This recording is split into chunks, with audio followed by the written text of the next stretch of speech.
okay, by midnight. And then your test for this is online. So it is due next Wednesday by midnight. It's not proctored, but I'm giving you extra time in case you don't have a computer or Wi-Fi or anything, or you have to work, okay? When you open it, you have to take it. You can only open it once. And you get an hour and 15 minutes for 30 questions, okay? So it's really not bad at all. Questions about any of those assignments? Yes? On the online test, what's going to be in this package going to be on this test? Correct. Yep. And y'all's final exam is Tuesday, May 3rd at 10:30. Okay, so not 11, but at 10:30. Okay, you'll see me here on Tuesday, May 3rd. Okay, y'all ready to get started? Okay. So chapter 11 is all about DNA. Okay? So we've been talking about Mendel, and Mendel knew nothing about DNA. He just knew that there was some genetic material. Okay? So in comes these two scientists, Hershey and Chase, and they conducted experiments using a virus. And they wanted to determine if it was proteins or DNA that was that genetic material, okay? And they concluded that it is in fact DNA that's our material, okay? So DNA is the genetic material.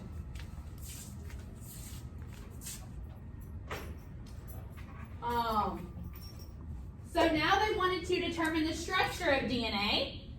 So in comes another scientist, Shargoff, and he had a couple of rules that he determined when using DNA.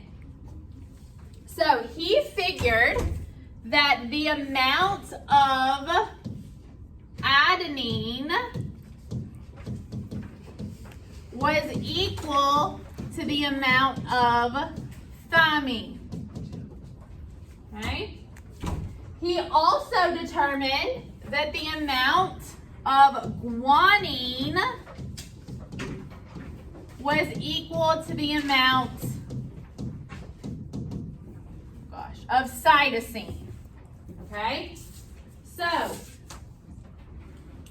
that means that in one molecule of DNA, you have the same amount of A and T, and then you're going to have the same amount of C and G.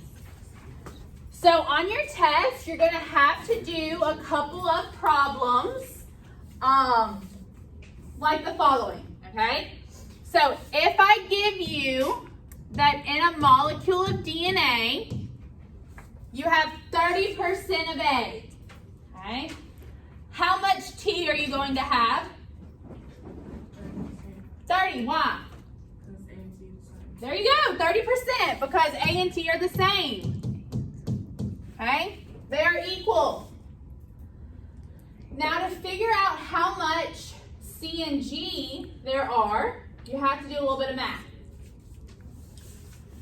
All percents are going to add up to equal 100, right? So 100 minus, what's 30 plus 30? Okay. 100 minus 60 is 40. So that 40% is G and C. Okay? So if I just want to find the amount of G, what do I have to do? Divide by 2. Okay? So that means I have 20% of G and 20% of C. Okay? Y'all want to do another example? Okay. What if I have 15% of C? Okay? There you go. I'll automatically have 15% of G. Okay? Because they equal the same. So 100 minus 30, because 15 plus 15 is 30, is going to give me 70. And that 70 is A and T. So to get the amount of A, you divide by 2. So 35% is A and 35% is T. Y'all see how I got that? Yeah? Okay, awesome. Moving on. Now, another scientist, Franklin, she used a process called X-ray diffraction, and she determined the kind of shape of DNA, okay? She concluded that DNA is helical, meaning that it's spiral, and it has a repeating pattern, okay? So it repeats. She sent her results to Watson and Crick, and they put everything together to come up with the structure that we have now, okay? When do y'all think this was? Like what time period? 1940s, 30s, 20s. 1800. This was in the 60s, okay? So this really wasn't that long ago that we determined the structure of DNA. Okay, so it's relatively new, and we have gone so far, you know, in 50, 60 years. Okay, so now that we have found the structure of DNA, let's talk about what is that structure. So DNA is a double helix, meaning it has 2 strands, okay, and it spirals down. It has a backbone that's made up of sugar and phosphate. That's the repeating pattern. And then the bases are bonded through hydrogen bonding. Okay. Now, it's important that it's hydrogen bonded because this is a type of weak bond that's easily broken. So, how does DNA make a copy of itself? Okay, it does this through DNA replication, and we describe this process as being semi-conservative. Okay, that means that one strand of our new molecule is from the original. Okay. So one strand is what we say old, and then the other strand is new. So really you're only making one strand of DNA, right? One strand of DNA here and one strand of DNA here. So you have a template which decreases the amount of errors that can occur, okay? So this process prevents errors from occurring. If I were to give you one strand of DNA on your test, you're going to have to give me the other. Okay. So if I give you the strand TCGGATA,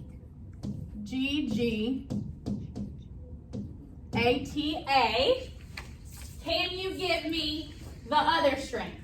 Okay, you use the base pairing rules, right? A bonds with T, think apples in the tree.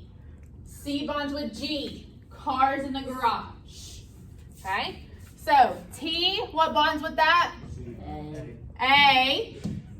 C bonds with G. G. A. T. A, T, okay? So be sure you can do that for your test. If I I give you one strand, you need to be able to give me the other. Okay? So, let's talk about how this process occurs. Okay? This process occurs in 3 different steps. Our first is unwinding. So we said DNA is a helix, so we have to unwind it in order to replicate. So the enzyme helicase is going to come in and unwind it. Next, DNA polymerase, it reads the parent strand, okay, and adds new bases. So it's polymerase that actually creates the new strand of DNA. Okay, and then joining, so ligase is going to come in and join the fragments of DNA together to make a complete strand. Okay? So now let's talk about another very important molecule called RNA. Okay? RNA, it contains the sugar ribose. Okay?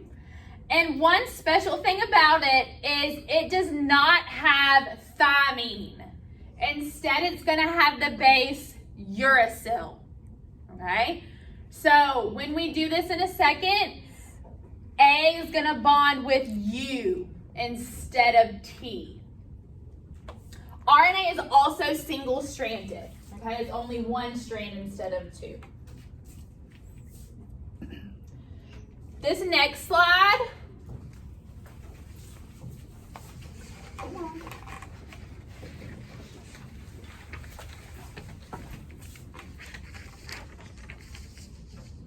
It is a review slide that just compares DNA and RNA. Okay, so this is going to be great to help you on your homework. Just the differences, okay, and the similarities. Now, there are 3 types of RNA. Okay. We have mRNA, or messenger, and it's going to take the DNA message from the nucleus to the ribosome. Okay? So it takes out the message. Transfer RNA, or tRNA, it transfers a specific amino acid, okay, to ribosomes. And then rRNA, or ribosomal RNA, so it actually forms or creates ribosomes. So those are our 3 types, and they're going to be very important in a second. Okay. Now, the flow of genetic information to having DNA